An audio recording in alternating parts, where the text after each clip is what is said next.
Hello， 大家好，我是 Braden。本期视频呢，主要和大家分享一下 iPhone 上隐藏的一些实用的小技巧和一些功能。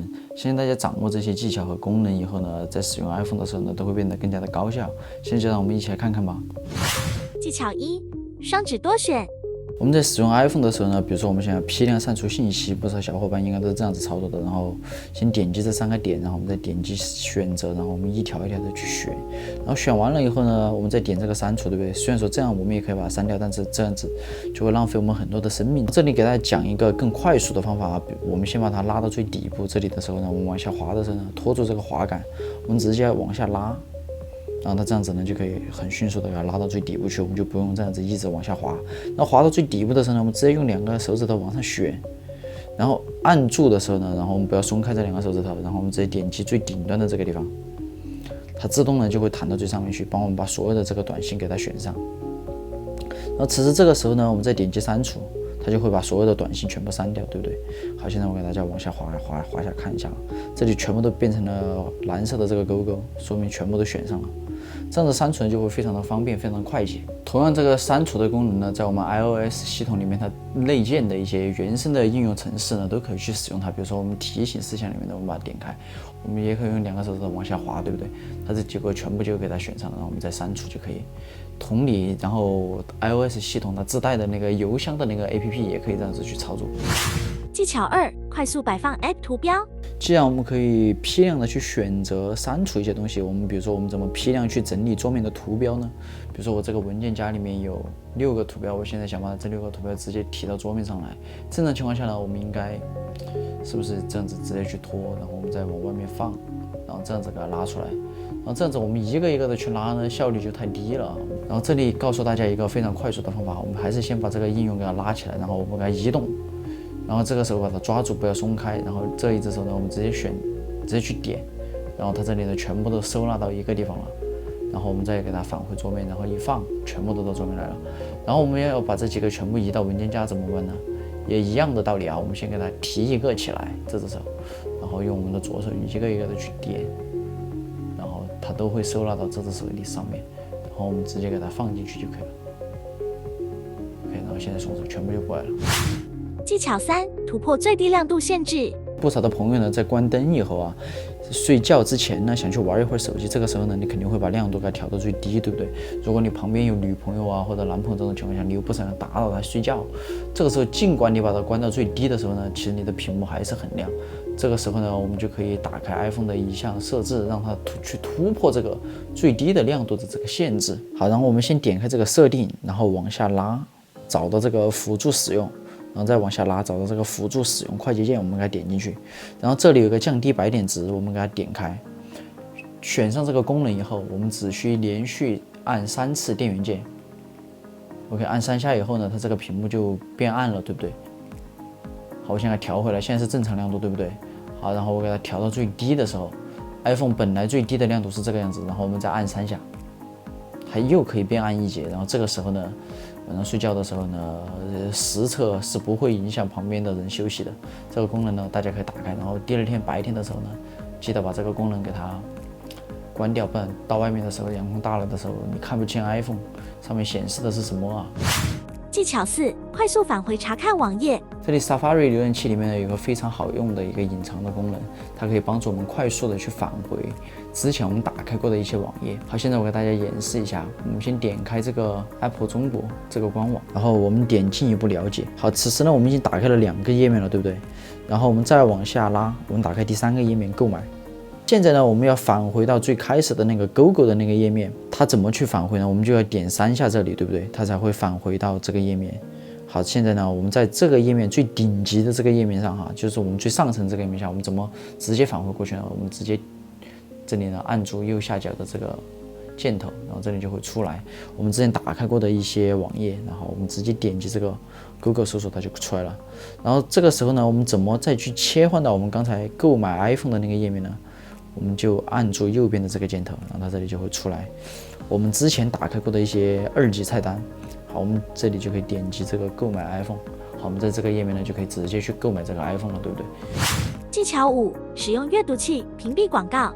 在使用 Safari 浏览器的时候呢，我们肯定会遇到一些广告。我们在使用这个浏览器时候呢，怎么去屏蔽这个广告呢？我们就可以去打开这个阅读器。好，正常情况下，我们先点开这里，然后再点击这个显示阅读器，它这里就出来了。然后最下方的这个广告呢就被屏蔽掉了。好，我们现在把它关掉。这里有个更快速的方法去打开这个阅读器，然后打开之后呢，这些热门文章啊，这些什么广告都会被屏蔽掉。然后我们直接长按这个大小这个地方，一按好，让这里就弹出来了。然后这个界面呢就没有任何的广告，就非常的清爽。技巧6：快速换算汇率及单位。比如说我们在出国游玩的时候，我们想要进行一些汇率的一个换算，这个时候呢，我们 iPhone 就可以帮助我们去实现这个功能，就不用去 Google 啊、百度啊这样子去查。好，我们在这个页面呢，我们直接往下拉，我们在这里直接输100瑞士法郎。好，这里呢就可以看到100瑞士法郎等于740人民币。这里呢可以进行各个国家的一个汇率的一个换算，比如说我要输100英镑，然后这里100英镑等于843人民币。但是这里呢，我们也可以进行一个日期的一个换算啊，比如说我们现在换算一下人的一辈子，比如说我可以活88年啊，我这里就输88年。我怎么才4000多周？这个有点离谱啊！这个数字是我没有想到的啊，这个数字。你看这个一周刷的就没了，所以说呢，我们使用 iPhone 的时候呢，一定要想办法去提高我们这个使用的一个效率。技巧7：快速查看文件夹推送。大家使用 iPhone 的时候呢，肯定有一些应用程式都藏在这个文件夹里面的，然后这个文件夹上面又显示了278条未读，然后我现在点进去看，然后这里呢第一页没有，第2页也没有。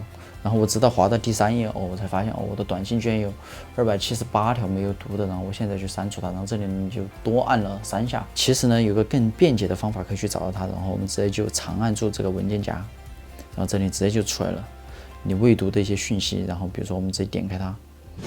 技巧8：摇一摇撤回操作。大家都知道，在电脑端呢有一个撤销的操作，在 Windows 系统就是 Ctrl 加 Z， 然后在那个macOS 系统里面呢，它就是 Command 加 Z。在 iPhone 上面这个怎么去操作呢？其实我们只需要晃2下 iPhone 就可以了。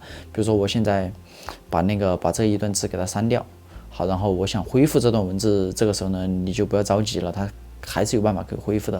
然后我们此时拿着 iPhone， 我们给它摇2下，好，这里呢就可以弹出来了一个还原输入。好，我们这个时候呢点还原。好，这个我上课的这个笔记就还原回来了。然后尽管呢你把它全部删完了哈，现在比如说我们来一个更大胆的一个操作啊，我们现在全部把它删完，全部删完了的这个时候空白了呢，你也不要着急，只需要晃2下，好，然后摇一摇你的 iPhone， 然后我们再点还原，它就回来了。然后同样的呢，比如说我现在误操作了，把这个东西给它删掉了啊，就这个备忘录我们给它删掉了。这个时候呢，我们同样的也可以采用摇一摇。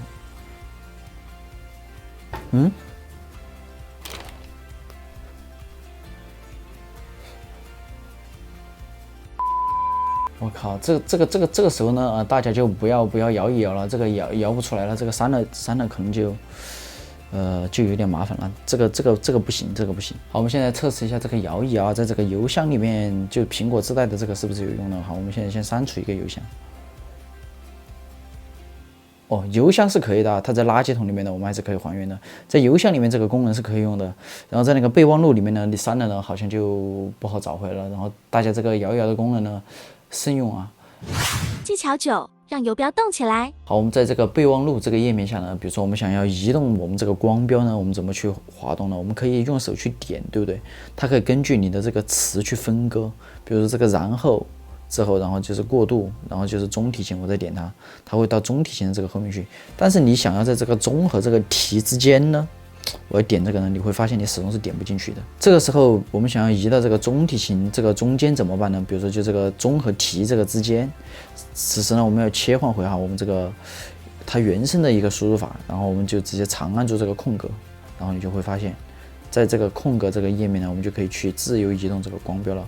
好，比如说我把它放在这个中和这个题之间，我们就可以在这里去输入一些其他的文字。好，我们使用这个功能呢，去编辑我们备忘录的时候呢，就可以去突破这个光标自动会划分这个词语的一个这个界限啊，它会让我们这个移动的时候呢，会更加的顺畅。我想要移在每个字之间呢，都会非常的容易。当然还有另外一种方法呢，就是我们直接长按住这个东西，然后我们直接去拖动它也可以。有2种方法，这样子也可以去移动我们的光标。不然呢，我们就只有根据它自动去划分，然后大家可以看到，然后过渡，然后再中题型，然后需要，然后再支撑大题型，然后这样子才行。技巧10：快速扫描文件。我们 iPhone 的备忘录呢是非常的好用的，它也可以去帮助我们去扫描一些文件。如果家里有打印机的朋友呢，就不用去外面去复印一些文件了，我们就可以直接给它扫描下来，然后我们直接传到打印机上面，直接就可以打印好。现在我给大家演示一下。此时我们想要扫描某个文件的时候呢，我们就可以去点击相机这个图标，然后我们再选择这个扫描文件。好，比如说现在我想要扫一份这个谱子出来，好，我就把我的 iPhone 去对着这个谱子。我给它咔的这样一下 ，OK， 这个谱子就出来了。然后去打印这个谱子的时候呢，就会非常的清晰啊。在这个界面呢，我们还可以调它的这个滤镜啊，我们可以把它调成这个黑白的。我们打印的时候呢，就不会因为这些光影的一个效果。你看，比如说我这个旁边氛围灯，我把这个地方给它打成蓝色了，对不对？然后我打印下来的时候呢，如果你用黑白打印机的话，这个地方可能就是灰色的。推荐大家点黑白啊。如果说你点这个灰阶的话，它这里还是会出现一个这个阴影。我们直接点这个黑白。这个阴影这个地方呢就消除掉了。大家记住，要扫描文件的时候，然后直接这样子点开，然后咔一下，然后选黑白，然后这直接就是一份扫描的非常 nice 的一个文件，然后我们直接传给打印机，然后直接打印，然后这个文件就可以很 easy 的给它打印出来。如果本期视频有帮助到您呢，千万不要忘记订阅、留言、点赞，您的支持是我们制作视频最大的动力，谢谢大家。